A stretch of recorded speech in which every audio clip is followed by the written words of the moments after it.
Un homme face à un autre homme. Entre eux, une carabine de chasse. L'un a le doigt sur la détente, l'autre est en face du canon. C'est l'instant le plus dangereux qui soit, lorsque celui qui a le doigt sur la détente est dans une colère noire. Chilio, petit village d'Italie, automne en douceur, l'été torride vient de s'achever, le soleil déclinant adoucit les mœurs, l'eau de la fontaine municipale est fraîche, si fraîche que Teresa y a trempé ses cheveux. Jolie Teresa, la trentaine, le buste avantageux, la jambe alerte, une femme de paysan comme les paysans du coin aimerait en voir davantage. Mais Teresa appartient à Giuseppe, dort avec Giuseppe, a fait des enfants à Giuseppe, et lorsqu'elle traverse le village, elle sourit tranquillement aux hommes, l'air de dire « Mettez vos yeux dans votre poche, je ne suis pas pour vous ». Sa longue chevelure mouillée, Teresa rentre chez elle, une serviette enroulée sur la tête. Elle aime bien se rincer à la fontaine, c'est plus pratique qu'au robinet de sa cuisine de pauvre, car ils ne sont pas riches tous les deux. Giuseppe s'échine à la terre du soir au matin, et il a dû emprunter pour ses machines agricoles. Sa dernière dette est entre les mains de Luigi, propriétaire terrien plus riche que lui, son voisin. 1 million de lire. Oh, ce n'est pas énorme. Dans les années 70, disons que de nos jours, cela représente 3 500 francs. Luigi les réclame avec insistance depuis la veille. Et ce matin encore, il emboîte le pas de Teresa et de sa crinière mouillée.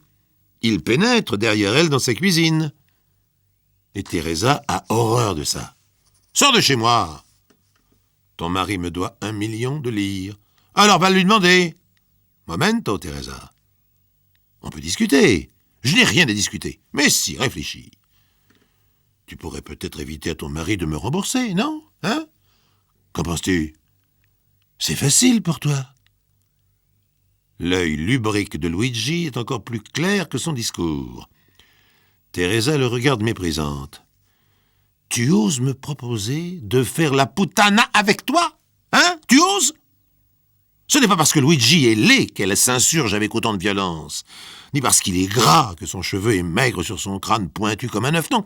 C'est par principe. Teresa est fidèle, et elle a l'habitude du regard des autres sur son corps. Elle sait ce que veulent les hommes. Elle ne s'en fâche jamais, autrement que par une boutade. Sauf avec Luigi, qui ose lui proposer d'annuler 1 million de lire de dette pour coucher avec lui. Et Luigi prend une claque en pleine figure, qui lui donne immédiatement des couleurs. Son visage rouge de concupiscence devient jaune de dépit, puis blanc d'humiliation, pour retourner au mauve cuisant. Et avant de fuir, il s'écrie « C'est aujourd'hui! Tu entends? C'est aujourd'hui qu'il va me les rendre !» Lorsque Giuseppe rentre du travail, vers 1h de l'après-midi, Teresa lui parle de la visite de son créancier, en y mettant des formes. « Il est venu te réclamer l'argent ce matin. Et il le veut aujourd'hui. » Elle ne dit pas, bien sûr, qu'il lui a fait des avances, ni qu'elle lui a claqué la figure. Elle connaît trop bien les colères de Giuseppe. Elle se contente de dire « Je l'ai mis à la porte. » « Il t'a mal parlé ? » ?»« Non, non. » »« Teresa ne me ment pas. Il t'a mal parlé. Il a osé entrer ici, chez moi, pour insulter ma femme. Je lui ai dit de filer, rassure-toi. Oui, mais il est entré chez moi, il est venu insulter ma femme. Je vais lui montrer qui je suis, moi, à cet usurier. Je vais lui expliquer qu'il faut respecter ma femme. » Si Giuseppe savait, les avances, la claque, il ferait un massacre. Teresa ne veut pas envenimer l'histoire, mais il est malin, Giuseppe, et jaloux, et perspicace. Il est venu pendant mon absence. Je sais ce qu'il cherche, ce gros lard, il te veut. Giuseppe, non, je t'assure. Ne me raconte pas d'histoire. Si c'est l'argent qu'il voulait, il avait qu'à venir maintenant me le demander à moi. Non, mais il me prend pour qui, hein? Et la colère noire de Giuseppe, que sa femme connaît si bien, se met à enfler, et elle n'y peut plus rien. Le voilà qui décroche son fusil du mur, et qui part en courant et hurlant. « Je vais lui montrer de quel bois je me chauffe. Il n'a pas intérêt à remettre les pieds ici, je m'en occupe. » Pas facile de vivre avec un mari pareil, lorsqu'on est aussi joli que Teresa.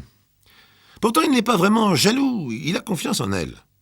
Ce qui ne va pas chez lui, c'est l'orgueil. Démesuré. L'honneur, quoi. Alors c'est les fusils, toujours les fusils. Dans ce coin d'Italie, il semble que rien ne se règle sans fusil. Teresa est morte de peur. Si son mari fait une bêtise, qu'il tire, qu'il blesse ou qu'il tue son créancier, tout le monde dira qu'il l'a fait exprès pour ne pas le rembourser, qu'il avait un mobile pour assassiner. Alors que Teresa le sait bien, au fond de lui, Giuseppe n'est pas un assassin, pas du tout, c'est un coléreux. Il n'a pas encore l'argent pour rembourser Luigi en totalité, mais il l'aura bientôt. Toute cette histoire va tourner au drame, alors qu'elle pourrait être si simple. Que faire? Teresa se jette à la poursuite de son mari, mais il est déjà loin. Alors elle fonce chez le curé. Sur le chemin, elle croise son cousin en voiture et elle lui crie « Va vite, va prévenir Luigi, Giuseppe est parti avec le fusil, dis-lui de se sauver. Tu as des chances d'arriver avant lui, il a dû prendre la mobilette. » Le cousin file jusqu'à la maison de Luigi, au village voisin, et raconte à sa manière « Giuseppe va arriver, il veut te tuer. » Luigi comprend. Il se dit que Teresa a tout raconté, la proposition, la claque, et là pas de mystère, si Giuseppe sait, il va tirer. Le quiproquo s'installe. Pendant que Luigi file se terrer dans la forêt, Teresa, elle, demande au curé de faire sonner les cloches et d'alerter les villageois qu'ils viennent tous et qu'ils prient. Mais les cloches, pourquoi faire? Mais pour le protéger. Si Giuseppe les entend, il saura que je vous ai prévenu, que tout le village est au courant. Alors il s'arrêtera. Non, j'ai peur, c'est vrai, j'ai peur. C'est si vite parti à coup de fusil. Et les cloches de l'église sonnent à toute volée, la grosse et la petite dans le vent de l'automne. Et les gens accourent, apprennent la nouvelle, et les femmes prient, et les hommes discutent. Évidemment, Teresa ne raconte pas aux villageois la vraie vérité. Elle ne veut pas que Giuseppe l'apprenne. Car s'il ne tue pas Luigi cette fois-ci, il le tuera forcément après. Le quiproquo continue. Et les cloches sonnent. Mais le vent d'automne n'est pas dans le bon sens. Et sur sa mobilette, Giuseppe n'entend rien. Aucun signe de Dieu et des hommes pour l'arrêter. Pour arriver plus vite chez Luigi, il a pris le sentier forestier et non la route. C'est pour cela qu'il n'a pas croisé le cousin. Et c'est pour cela qu'il tombe directement sur son ennemi en train de filer comme un lièvre dans les sous-bois. Le face-à-face est inévitable. Giuseppe lâche sa mobilette, arrache le fusil de la sacoche, arme, et se met en chasse, à la course, en hurlant « Arrête-toi, espèce de lâche! Viens me le dire en face, hein? Tu veux ton fric? Viens! Allez, viens le chercher !» Et Luigi de courir, et Giuseppe de courir, et les cloches de sonner qu'ils n'entendent pas, le vent soufflant vers le nord alors qu'ils courent vers le sud. À l'église, les femmes prient toujours, et les hommes cherchent à s'organiser. Le cousin de retour annonce que Luigi s'est caché dans les bois et que Giuseppe doit y être aussi, car il ne l'a pas croisé sur la route au retour. Les deux villages étant à peine distants de 2 kilomètres, avec une seule route carrossable et un sentier à travers bois, il ne reste comme terrain de duel que le bois. Le drame va se passer dans le bois. Et il faut y aller. Le cafetier a une sorte de jeep tout-terrain qui lui sert à transporter son ravitaillement. Les hommes s'y précipitent. Le cafetier au volant, chacun avec son fusil de chasse, évidemment. Et Teresa sanglote dans l'église, agenouillée devant la Sainte Vierge, en la suppliant d'arrêter cette guerre civile. Tout ça pour 1 million de lire, dit un vieux sage sur son banc de pierre. 1 million de lire de nos jours. Ça ne vaut plus rien, la lire. Pas de quoi s'entretuer. Luigi commence à s'essouffler. Il est gros, il court moins vite. Et derrière lui, les hurlements de Giuseppe se rapprochent et le traque sans merci. « Tu vas l'avaler, ton million! Je vais te le faire avaler, ton million !» Curieusement, mais dans l'affolement, c'est compréhensible, Luigi ne remarque pas que les cris vengeurs concernent uniquement le fameux million et non l'honneur perdu du chevalier Giuseppe. Mais quand on court devant un chasseur, on ne se pose pas la question de savoir ce qui anime le fusil. On court et puis on tombe. Eh oui. Luigi est tombé sur une souche. Il s'est écroulé la figure en avant, les pieds par-dessus. Bref, il s'est fait très mal. Et de toute façon, il n'a plus de souffle. Arrive Giuseppe, essoufflé lui aussi, mais toujours animé de sa colère noire. Le fusil braqué sur son ennemi à terre, il crie « Lève-toi, salopard, lève-toi! Debout, mais debout !» L'autre, évidemment, s'aplatit. S'il pouvait rentrer sous terre, il le ferait. Vague espoir qu'on ne lui tire pas dessus tant qu'il sera à plat ventre. Mais Giuseppe a des principes. Il avance, donne un coup de canon dans le dos de Luigi. « Debout ! Je veux voir ta sale gueule en face, hein? Debout, je te tire dans les pieds !» Et il oblige lui-même sa victime à se redresser à coups d'insultes, dont je vous épargne la traduction française, certaines dépassant la réalité des choses possibles. Enfin, Luigi est debout, tremblant, suant, couvert de terre et de feuilles d'automne, le regard affolé, prêt à supplier son bourreau au bord des larmes. Giuseppe a le doigt sur la détente. À cette distance, à peine 1 mètre, les chevrotines vont faire du mal. Luigi a tellement peur que plus un son ne sort de sa gorge. Il fixe le canon, hypnotisé.